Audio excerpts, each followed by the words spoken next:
Hello વિદ્યાર્થી મિત્રો, હું ચૌહાણ અપેક્ષા આપણા જ યુટ્યુબ ચેનલમાં હાર્દિક સ્વાગત કરું છું. તમે ભણી રહ્યા છો electrical diploma 5th sem ECA energy conservation and audit chapter 2. એની અંદર આપણે ફર્સ્ટ પાર્ટ જોયેલો લાસ્ટ ટાઈમ. ફર્સ્ટ પાર્ટની અંદર આપણે અલગ અલગ ટાઈપના લોસીસ અને એનર્જી એફિશિયન્ટ મોટરનો ઉપયોગ કરવાથી કઈ રીતે એનર્જી સેવ આપણે કરી શકીએ છીએ એના વિશે અભ્યાસ કર્યો. આજનો ટોપિક છે, આપણે આગળ વધીએ તો મોટરની એફિશિયન્સી સુધારવા માટેના પગલાં. મોટરની એફિશિયન્સી કઈ રીતે સુધારી શકાય, તો એના કયા કયા સ્ટેપ્સ આપણે કરીએ તો એફિશિયન્સીમાં ઇમ્પ્રુવમેન્ટ થઈ શકે. તો સૌથી પહેલો સ્ટેપ છે સ્ટેટર વાઇન્ડિંગ. બરાબર, સ્ટેટર વાઇન્ડિંગમાં એવો કયા સુધારા લાવી શકીએ કે જેથી કરીને આપણે લોસીસ ઘટાડી શકીએ અને એનર્જી સેવ કરી શકીએ. તો જુઓ, સ્ટેટર વાઇન્ડિંગના કોપર લોસ ઘટાડવા વાઇન્ડિંગનો પ્રતિરોધ ઘટાડવો જોઈએ. બરાબર, પ્રતિરોધ મીન્સ અવરોધ, અવરોધ આર. બરાબર, પ્રતિરોધ ઘટાડવો જોઈએ. અને આ પ્રતિરોધ ક્યારે ઘટે, તો તમે સૂત્ર હશે રો એલ બાય એ. બરાબર, જ્યારે આપણે રેઝિસ્ટન્સ ઘટાડવો છે તો આપણે એરિયાને ઇમ્પ્રૂવ કરવો પડશે, બિકોઝ ઇન્વર્સની પ્રોપોર્શનલ છે. બરાબર, એટલા માટે તો જ રેઝિસ્ટન્સ ક્યારે ઘટશે, જ્યારે આપણો ક્રોસ સેક્શનલ એરિયા ઇમ્પ્રૂવ કરશું ત્યારે. બરાબર, તો જો એ જ કહેવા માંગે છે કે કોપર લોસ ઘટાડવા માટે વાઇન્ડિંગનો પ્રતિરોધ ઘટાડવો જોઈએ. બરાબર, ને એ પ્રતિરોધ ક્યારે ઘટે, તો એનો ક્રોસ સેક્શનલ એરિયાને વધારવો જોઈએ ત્યારે. બરાબર, આથી સ્લોટનો એરિયા, બરાબર, વાઇન્ડિંગની અંદર જે સ્લોટ હોય ને એનો એરિયા વધે છે, પરંતુ મોટા ભાગે સ્લોટના એરિયાને અચળ રાખી વાયરનો ક્રોસ સેક્શનલ એરિયા વધારવામાં આવે છે. બરાબર, વાયરનો જે એરિયા હોય એને વધારવામાં આવે. વાયરના એરિયા વધશે એટલે ઓટોમેટિકલી એનો રેઝિસ્ટન્સ ઘટી જશે. રેઝિસ્ટન્સ ઘટશે એટલે ઓટોમેટિકલી જે એનર્જી સેવ હશે એ થઈ જશે અને લોસીસ પણ ઓછા થશે. બરાબર, આ રીતે સ્ટેટર વાઇન્ડિંગની અંદર આપણે થોડા ઘણા સુધારા વધારા કરીને આપણે એનર્જી સેવ કરી શકીએ. હજી એક છે સુધારો કે શું કરવા, તો રેઝિસ્ટન્સ ઘટાડવા માટે એલ્યુમિનિયમના વાયરને બદલે સારી ગુણવત્તાવાળા કોપર વાયરનો ઉપયોગ કરવો. એલ્યુમિનિયમની જગ્યાએ કોપર વાયરનો યુઝ કરો. શું કામ, તો એલ્યુમિનિયમ જે હશે એનામાં લોસીસ વધારે થાય. બરાબર, એટલા માટે કોપર વાયરનો યુઝ કરવાથી લોસીસ આપણે ઘટાડી શકીએ. બરાબર ને. ચલો, હજી એક ઇમ્પ્રુવમેન્ટ લાવી શકાય કે રોટર વાઇન્ડિંગ. સેકન્ડ પોઈન્ટ છે રોટર વાઇન્ડિંગ. બરાબર, તો રોટર વાઇન્ડિંગની અંદર શું હશે, સેમ લોસીસ ઘટાડવો હશે તો આપણે ક્રોસ સેક્શનલ એરિયા જે હશે એ વધારવો પડશે. બરાબર, વધારે ક્રોસ સેક્શનલ વાળા કોપર વાયરનો ઉપયોગ કરવો જોઈએ. બરાબર, same to same copper wire, એલ્યુમિનિયમની જગ્યાએ કોપર વાયરનો યુઝ કરવો જોઈએ વાઇન્ડિંગની અંદર. બરાબર, ચલો, ત્રીજો પોઈન્ટ છે કોર લોસ. ચલો, કોર લોસની અંદર લાસ્ટ ટાઈમ આપણે જોયું હતું કે બે ટાઈપના લોસ આવે, એક હિસ્ટેરિસિસ લોસ અને બીજો એડી કરંટ લોસનો સમાવેશ થાય છે. બરાબર, હિસ્ટેરિસિસ લોસ ઘટાડવો હોય તો શું કરવું જોઈએ, તો સારી ગુણવત્તાવાળા ગ્રેઇન ઓરિએન્ટેડ સિલિકોન સ્ટીલ સ્ટેમ્પિંગનો ઉપયોગ કરવો જોઈએ. બરાબર, જેમાં સિલિકોનનું પ્રમાણ જે હશે એ 3.5% જેટલું હોવું જોઈએ. જે સ્ટીલ આપણે યુઝ કરીએ છીએ, બરાબર, કેવું સ્ટીલ હશે, તો ગ્રેન ઓરિએન્ટેડ સિલિકોન સ્ટીલ, જેમાં સિલિકોનનું પ્રમાણ 3.5 હોય એવા સ્ટીલનો યુઝ કરવો જોઈએ. એ સ્ટીલ જે હશે એ સારી ગુણવત્તાવાળું સ્ટીલ હશે એટલા માટે. બરાબર, બીજું છે એડી કરંટ લોસ. લેમિનેશનની જાડાઈના વર્ગના પ્રમાણમાં હોય છે. જાડાઈ હશે એના વર્ગના પ્રમાણમાં હશે. બરાબર, એટલે આથી લેમિનેશનની જાડાઈને ઘટાડવામાં આવે તો કરંટ લોસ ઓટોમેટિકલી ઘટી જાય છે. બરાબર, શું કામ, તો વર્ગના પ્રમાણમાં છે. હવે એને આપણે ઘટાડી નાખશું તો ઓટોમેટિકલી કરંટ લોસ ઘટી જશે. બરાબર, એટલા માટે એડી કરંટ લોસ આ રીતે ઘટાડી શકાય અને હિસ્ટેરિસિસ લોસ જે હશે એ સારી ગુણવત્તાવાળું સ્ટીલ યુઝ કરીને ઘટાડી શકાય છે. બરાબર, ચોથું છે વિન્ડેજ લોસીસ. વિન્ડેજ લોસીસ એ હવાના કારણે થાય. બરાબર, હવાના અથડામણના કારણે ઘર્ષણ થાય એના લીધે કરીને લોસીસ થતા હોય છે. તો આ લોસ ઘટાડવા માટે સારી વેન્ટિલેશન સિસ્ટમનો યુઝ કરવો જોઈએ તથા રોટર પર બેસાડવામાં આવતા ફેનની ડિઝાઇનમાં સુધારા લાવવા. દાખલા તરીકે ફેનની બ્લેડ સીધી રાખવાને બદલે આપણે ક્રોસ સેક્શનલ રાખીએ, ક્રોસમાં રાખીએ તો વધારે એફિશિયન્ટ રહે. શું કામ? આપણે સીધી રાખશું તો હવાનું જે ઘર્ષણ હશે એ વધારે થશે. જ્યારે આપણે થોડી એવી ત્રાંસી રાખશું તો થોડા પવને પણ એ બ્લેડ જે હશે એ મૂવમેન્ટ કરવા લાગશે અને પંખો ફરશે. બરાબર, એટલા માટે જે બ્લેડ હશે એ સીધી રાખવાના બદલે થોડી એવી કર્વવાળી રાખશું. કર્વ એટલે થોડી આડી રાખશું. બરાબર, તો આપણે લોસીસને ઘટાડી શકશું. બરાબર, તો આ 4 મુદ્દા હતા મોટરની એફિશિયન્સી સુધારવા માટે ના 4. પહેલું સ્ટેટર વાઇન્ડિંગ રેઝિસ્ટન્સ ઘટાડવાનો છે. તમને ખ્યાલ હોવો જોઈએ મેન આ ટોપિકની અંદર શું હશે? R = ρ L/A. રેઝિસ્ટન્સ ઘટાડવાનો છે. ક્યારે ઘટશે? તો જ્યારે ક્રોસ સેક્શનલ એરિયા ઇમ્પ્રૂવ થશે ત્યારે. તો સ્ટેટર વાઇન્ડિંગ છે એની અંદર રેઝિસ્ટન્સ ઘટાડવાનો. કઈ રીતે? તો ક્રોસ સેક્શનલ એરિયા ઇમ્પ્રૂવ કરીને. રોટર વાઇન્ડિંગ છે તો એની અંદર પણ સેમ ક્રોસ સેક્શનલ એરિયા વધારીને. કોર લોસીસ છે એમાં 2 ટાઈપના લોસીસ આવશે, હિસ્ટેરિસિસ અને એડી કરંટ. હિસ્ટેરિસિસ લોસીસ ક્યારે ઘટાડી શકાશે? તો એમાં જે સ્ટીલની અંદર સિલિકોનનું પ્રમાણ 3.5% હોય એવી ગ્રેન ઓરિએન્ટેડ સિલિકોન સ્ટીલનો યુઝ કરવું જોઈએ. બરાબર, ત્યારે આપણે હિસ્ટેરિસિસ લોસીસ ઘટાડી શકશું. અને એડી કરંટ લોસ ઘટાડવા માટે શું કરશું? તો એની લેમિનેશનની જાડાઈ હશે એને ઘટાડવામાં આવે છે. એની જાડાઈ ઘટાડીને આપણે એને લોસીસને ઘટાડી શકાશે. બરાબર, વિન્ડેજ લોસીસમાં શું? તો સારી એવી વેન્ટિલેશન સિસ્ટમનો યુઝ કરશું. જેમ કે ફેનની બ્લેડ સીધી રાખવાના બદલે આપણે થોડી કર્વમાં રાખશું તો એ વધારે એફિશિયન્સી એની વધી જશે. બરાબર, તો આ 4 મુદ્દા મેન હતા તમારી મોટરની એફિશિયન્સી સુધારવા માટેના પગલાં. બરાબર, ઘણી વખત જો જીટીયુની એક્ઝામમાં પૂછાઈ ગયેલો છે એટલે આઈએમપી જ કહેવાશે. ચલો, એના પછી છે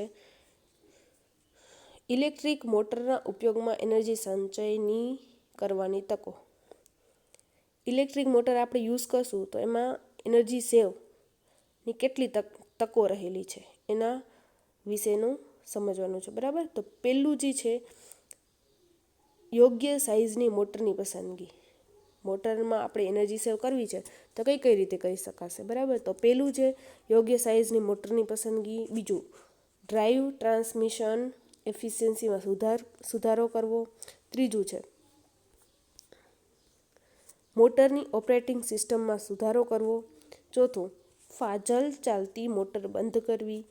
પાંચમું, એનર્જી એફિશિયન્ટ મોટરનો ઉપયોગ કરવો. ચલો ડિટેલમાં જોઈએ તો શું કહેવા માંગે છે? પહેલો પોઈન્ટ છે યોગ્ય સાઇઝની મોટરની પસંદગી કરવી. યોગ્ય સાઇઝની મોટરની પસંદગી એટલે શું કહેવા માંગે છે? તો ઘણી વખત આપણે નાનું સૂનું કામ હોય તો પણ આપણે મોટી રેટિંગવાળી મોટરનો યુઝ કરીએ તો એ વ્યર્થ કહેવાશે. બરાબર, એ રીતે કહેવા માંગે છે. તો ઘણીવાર જો મોટરની સાઇઝ પસંદગી કરવામાં જરૂર કરતાં વધારે સાઇઝની મોટરની પસંદગી કરવામાં આવે આથી તેની કેપિટલ કોસ્ટ પણ વધી જાય. બરાબર, કેપિટલ કોસ્ટ વધે છે પરંતુ મોટર પાર્ટ લોડ પર ચાલવાની, તેથી તેના પાવર ફેક્ટરમાં તથા એફિશિયન્સીમાં ઘટાડો થાય છે. જો આપણે થોડું એવો લોડ હોય તો પણ આપણે જો વધારે સાઇઝની મોટરનો યુઝ કરીએ તો એનો કેપિટલ કોસ્ટ વધી જાય, પ્લસમાં એનો પાવર ફેક્ટર ઘટી જાય, એફિશિયન્સી ઘટી જાય. તો આ બધા ગેરફાયદા થાય. પરિણામે આપણો લોસીસ વધતા જાય અને એનર્જીનો પણ વ્યય થતો જાય. એટલા માટે કરીને જો જેટલું આપણે કામ હોય એટલી સાઇઝની મોટર, વધારે લોડ હોય તો ભલે આપણે મોટી સાઇઝની મોટર યુઝ કરી શકીએ પણ નાનો એવો લોડ હોય તો એનામાં નાની એવી મોટર યુઝ કરી શકાશે. બરાબર, આ રીતે મોટરની પસંદગી યોગ્ય રીતે કરવી જોઈએ. બીજો પોઈન્ટ છે ડ્રાઈવ ટ્રાન્સમિશન એફિશિયન્સીમાં સુધારો કરવો. એ કઈ રીતે? તો જો યોગ્ય પ્રકારના ડ્રાઈવની પસંદગી કરવી. બરાબર, મોટરને ચલાવવા માટેની જે ડ્રાઈવ હોય પ્રાઇમ મૂવરની મોટર. બરાબર, પ્રાઇમ મૂવર અને મોટરના કોમ્બિનેશનને શું કહેવાશે? ડ્રાઈવ કહેવામાં આવે છે. તો યોગ્ય પ્રકારના ડ્રાઈવની પસંદગી કરવામાં આવે તો ટ્રાન્સમિશન લોસમાં ઘટાડો કરી શકાય છે અને એનર્જીની બચત કરી શકાય છે. બરાબર, ગિયર ડ્રાઈવમાં ગિયર પ્રકારના ખૂબ જ એફિશિયન્સી અલગ હોય છે. બરાબર, ગિયર ડ્રાઈવમાં ગિયર પ્રકાર મુજબ એટલે ગિયરના અલગ અલગ પ્રકાર હોય એ પ્રમાણેની એફિશિયન્સી હોય. તો એના માટે જે રીતનું આપણે વર્ક હોય એ રીતનું ડ્રાઈવ આપણે ટ્રાન્સમિશન એફિશિયન્સીમાં સુધારો કરવો જોઈએ. બરાબર, એ રીતે કહેવા માંગે છે. ત્રીજો પોઈન્ટ છે મોટરની ઓપરેટિંગ સિસ્ટમમાં સુધારો કરવો. મોટરની ઓપરેટિંગ સિસ્ટમ એટલે શું? તો મોટર માટે ઇલેક્ટ્રોનિક સોફ્ટ સ્ટાર્ટર, મોટરને સ્ટાર્ટ કરવા માટેનું જે સ્ટાર્ટર હોય, ઓપરેટ કરવા માટેનું જે સ્ટાર્ટર હોય તો એ ઇલેક્ટ્રોનિક સોફ્ટ સ્ટાર્ટરનો ઉપયોગ કરીને એનર્જી સંચય કરી શકાય છે. ઇલેક્ટ્રોનિક પ્રકારના સ્ટાર્ટરનો યુઝ કરવાનો, જેથી કરીને આપણે એનર્જી સેવ કરી શકીએ બહોળા પ્રમાણમાં. જો મોટર 50% કરતાં ઓછા લોડ પર ચાલતી હોય તો એના માટે સ્ટાર જોડાણમાં ચલાવવી જોઈએ, અને 50% કરતાં વધારે લોડ પર ચાલતી હોય તેના માટે ડેલ્ટા જોડાણમાં ચલાવવી જોઈએ. આ મોટરની ઓપરેટિંગ સિસ્ટમ. ખાસ યાદ રાખવાનું કે ઇલેક્ટ્રોનિક પ્રકારના સોફ્ટ સ્ટાર્ટરનો યુઝ કરવાનો, બરાબર. બીજું, જો મોટર 50% લોડ કરતાં ઓછા લોડ ઉપર ચાલતી હોય તો સ્ટાર, અને 50% કરતાં વધારે લોડ ઉપર ચાલતી હોય તો ડેલ્ટા સિસ્ટમનો યુઝ કરવાનો, ડેલ્ટા જોડાણનો યુઝ કરવાનો, બરાબર. ચોથો પોઈન્ટ છે ફાજલ ચાલતી મોટર બંધ કરી. ફાજલ એટલે નકામી ચાલતી. આપણે કામ ન હોય ને એમને ચાલુ રહે મોટર, કોઈ પણ મશીન કામ ન હોય પણ તો એમને ચાલતું હોય તો એ ફાજલ ચાલતી એટલે નકામી ચાલતી મોટરને બંધ કરવી. ઇન્ડસ્ટ્રીમાં ઘણીવાર અમુક મશીન ફાજલ ચાલ્યા કરતા હોય છે, જેમ કે એક્ઝોસ્ટ ફેન, કન્વેયર, કુલિંગ ટાવરના ફેન વગેરે. જો આ બધા મશીનોનું આઇડલ રનિંગ બંધ કરવામાં આવે તો એનર્જીની બચત કરી શકાય છે, બરાબર. પાંચમો પોઈન્ટ છે એનર્જી એફિશિયન્ટ મોટરનો ઉપયોગ કરવો. એનર્જી એટલે વધારે એફિશિયન્સીવાળી મોટરનો યુઝ કરવો, જેથી કરીને ઓછી ઇલેક્ટ્રિસિટી પણ વધારે આઉટપુટ આપણે મેળવી શકીએ અને ઉર્જાની સેવિંગ કરી શકીએ. ચલો, આ હતા 5 પોઈન્ટ તમારી ઇલેક્ટ્રિક મોટરના ઉપયોગમાં એનર્જી સંચયની તકો, બરાબર. જીટીયુમાં પૂછાયેલા છે, જોઈ જવાના એકવાર. ચલો, એના પછીનો પોઈન્ટ છે ઇલેક્ટ્રિકલ સિસ્ટમમાં પાવર ફેક્ટરના સુધારણા, બરાબર. પાવર ફેક્ટર આપણે ઇમ્પ્રૂવ કરીને આપણે લોસીસ ઘટાડી શકાય છે, એનર્જી સેવિંગ કરી શકાય છે. તો સૌથી પહેલાં પાવર ફેક્ટર છે શું એ જોઈ લઈએ. તો પાવર ફેક્ટર એટલે શું? તો જો આપણે લોડને આપણે વોલ્ટેજ આપીએ છીએ, બરાબર.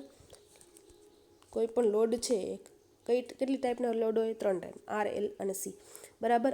અથવા તો આરએલ, આરસી, આરએલસી ત્રણે પણ હોઈ શકે, બરાબર.